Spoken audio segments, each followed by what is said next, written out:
Hey folks, it's Akitsu, and I'm back, at least temporarily. I did get the Raspberry Pi working. I also got my Arduino, the R3 with the, I forget the name of it, Kunan or something like that. $30 kit, very nice. I still have not delved into that because I have been swimming in projects that are not fun, like building pallet wood fireplaces and entertainment centers and stuff like that require physical labor. Fun. But I did take it upon myself to order something. Now, what is this something? This is an eBay Chinese PSP knockoff clone, better known as the 32-bit 8GB handheld. Now, you hear that noise? There's something loose in there, so I am skeptically optimistic that it might be okay. It does say at the top, PS lightweight, time-sensitive material. It is light. Okay, so hopefully this works out good. It's the original box too. Nice. A lot of these places wrap the box. I wrap the unit in bubble wrap and just send that. But I think that might be because of what I'm hearing inside the box. Now, it looks like the correct unit that I ordered. The fake PSP. Fake PSP, I would say 1000, which is what I originally had, and I am basically buying to replace. This is made in China. It's an emulation system, really, and that's basically what I bought it for. I will be doing a review. This is just the unboxing, but let's see. Like I said, it does not sound promising, but I've been wrong before on boxes. Well, it's actually packaged pretty nicely. Now, what I'm hearing sliding around is headphones, an empty bag, and a USB, which is the charger. You have to actually have a USB charging base, but this looks pretty nice. Does have fingerprints on the front. Oh no, that's the protective cover wrap. It is remarkably light. The Face PSP analog stick, or pseudo analog stick, I should say. Well, I guess it's analog. Feels good. The D-pad actually feels nice. The buttons have a nice give to them.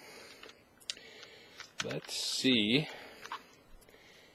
Yes, here's the on-off. Let's see if it's actually got any power. Probably no. Yeah, I didn't expect it to actually be charged. It does have a lithium-ion battery inside. It does have a nice little slot for expansion, which is good because that's how you load all your emulator ROMs on there. Now, supposedly, I actually really dig this. You probably can't see it well, but it's got nice sparkly black plastic. It does have a decent weight to it. But supposedly, you can sit there and these are actual buttons, it feels like. The top plastic. But supposedly you can play PlayStation 1 on these type of units, which not well and not very fast, but it depends on the kind of game you're running. Now, you see, if you're playing something that's 3D graphics, yeah, it's going to slow down, it's going to get bogged. But if you're playing something that's 2D, like, Metal Slug or something like that on the PS1 ports, yeah, it might be okay. I do know it does play Metal Slug, because I've seen Metal Slug advertised on it. And I know it comes with a lot of pre-built-in ones, so we will be checking that out, and I will compare it to my actual dead PSP, which the UMD drive finally gave out on it. So that was not good, since I actually have quite a few UMDs that I picked up at the 25-cent book sale locally, which was kind of weird, but hey, 25 cents. Just what we need, Behind Enemy Lines on UMD video, and Are We There Yet on UMD video. Good times. I actually remember I am one of the guilty people. I was there launch day for the PSP 1000 when it came out, and I did pay the $250, and then all the extra money for those games that came out that really weren't good for the launch. Except for Wipeout. Wipeout was pretty primo. I bought that, and that was actually the one game that I did not regret for my PSP purchase. But, yeah, this is pretty nice. It feels like nice plastic. It looks like it's undamaged. It all depends on if it actually powers on. I will put a link to the vendor that I bought it from, because if you look on eBay, which is where I got it from, there are a lot of shifty listings for this particular unit, and they go $2.95 to $26.99, which basically means they're selling a video cable or an audio cable with it, and they're using that to get the low bid on the price limits to kind of bring in people to look. And then there's fake accounts that come up that have zero sales that are selling these for like $8.95. I paid $26.95, and that was a deal. So it all depends on reputable vendors. This was a U.S. seller. Came from Chino, California, not China. And it actually arrived fairly quickly. It only took about a week, which, considering the alternative, I looked at some of these that said they would be here March 27th, and it's March 8th. I don't even know what today's date is. It's March 6th. This said it would be here at earliest March 8th, and it's 2 days early, so that's pretty freaking neat. And like I said, I do appreciate the original box on things like this. It really doesn't say anything with this particular one. There are ones that have really colorful rip-off art and stuff like that on it with Mario and everything else. This is actually a little bit more reputable. It's just got the wireframe Automan car at the bottom or something. But, it's pretty nice looking. I mean, you could actually put that on a real shelf in America and not get people going, what the hell is this fake thing? But, yeah, I'm gonna go ahead and charge this up. There are no instructions, which, que sera, sera. Kind of interesting that they wouldn't include an instruction booklet for something like this, but I'm not surprised. Some of them actually come in a cloth bag. Some of them come in different things. It all depends on the model. There's the PXP3, which is really cheap. It's like $17, but at the same time, it's really cheap. It's like $17. It does the SNES and Genesis stuff really well, but anything beyond that is kind of pushing it, and you can't load anything on the PXP. The expandable memory card slot on this means that I can load on my own ROMs, which is nice, and videos and MP3s and anything else that I want to put on this. And I have to say, the LCD, just looking at it, looks like it's decent quality. It doesn't look like a cheap screen, which a lot of these you look at and you go, wow, that's not good. But anyway, like I said, future review coming, and I do have the video for the installation of the Raspberry Pi board. I will say it was very easy. It did take a little while because I had to line everything up just right because I was stupid, and I put the heat sinks on first. I would recommend, if you do buy a kit from CanaKit or any of these other places, that you do put together the board in the case first, because it does have the holes for the heat sinks. And then you can actually put the heat sinks on when it's in place and not have to worry about getting the board to line up exactly right. I didn't have to change anything, but it did take a little finagling to get it in there exactly right, which wouldn't have been a problem had I done the heat sinks after I did the board. Would have been a nice little tip to include, but they didn't say anything about that, I don't think. Did I read the instructions? I read the instructions, yeah, it didn't say nothing about that. Anyway, like I said, this is Akitsu.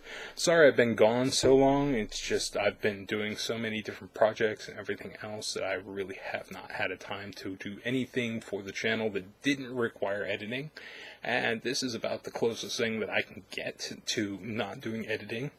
So we're just going to have to go with this for right now, because I have no time. I have to get up at 8 o'clock in the morning because we just got a new car, and that means another day at the car dealership. And anyone that's been through that can tell you it's not fun. So I'll see you guys later. I'll be doing games and all the other stuff. I really just have not even had time. I haven't even played Total War Warhammer yet.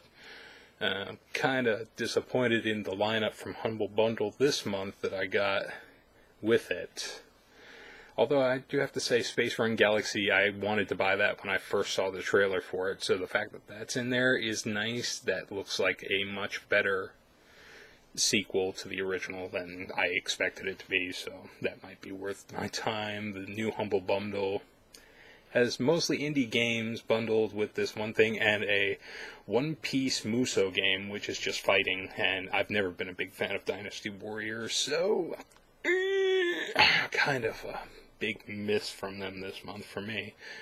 But looking at the price of the One Piece game, it's $40. So they gave you two $40, a $20 game, and a bunch of little indies, which isn't really bad for the money-wise, but at the same time, I was really expecting something kind of innovative and cool to go along with Warhammer, because it's just such a, a strategy game, I like strategy games, but not that much, so I really should have kind of canceled it this month. I may next month, because The Witness, which I really have no interest in playing a glorified puzzle game. I could be wrong. Anyway, if you think The Witness is worth playing, go ahead and leave me a comment, and maybe I'll keep this month's subscription and maybe even do it early just to get to play The Witness. But I have a bunch of new games. I have not been playing anything. The only thing I have been playing is Fallout 4, which due to radio and all these other copyright things, I can't play online. And I've only been playing that because I have a few extra moments here and there, and it's easy to load up and play and get into and just do a couple quests. So, I hear Subnautica has updated, but I really didn't have a lot of interest on that series, so I don't know if I'm actually going to bother recording everything with Subnautica, maybe if I get to an interesting area. But I may just play it just for playing it, just to enjoy it, and not, have to worry about commenting constantly on it. What else? I don't know. I'm pretty much, right now, I've got all these electronics projects and craft projects and stuff, so I may just switch over to that for a while instead of doing gameplay footage, because that seems to be a little more popular and people seem to appreciate that a little more. We'll see how it goes. I may still do a couple games here and there, more interesting ones, indie games, stuff like that, but it's just a lot of work doing the editing. If it's something that I can just play through and not have to edit it, then it makes it so much easier than actually doing the whole editing thing. So, again, we'll see. I'm operating on 2 hours sleep, and I've been at a car dealership all day, so you'll forgive me. I am pretty damn stoked that this turned out as well as it did, because, that is pretty much a PSP 1000. It's got the exact same kind of analog stick. It's actually a better analog stick, because it's a little more loosey-goosey and forgiving, which is what you want with analog. And each of the buttons is individual for the D-pad, which I like, because I really hate when the D-pad is a rocker pad. Especially with the cheapy kind of electronics, because when it's a rocker pad, a lot of times you'll get it hitting, 2 buttons when it really is supposed to be hitting 1. But I've seen them tear down on these kind of systems. It's basically just a single board, and that's about it. At least this one has the SD card slot on it. But I mean, they're not expensive to make. It does have a TV out and a headset, and it actually does label them, which is nice. So, I mean, so far I am impressed. I'm cautiously optimistic. So, I'll see you guys next time. Thanks for hanging out. Peace.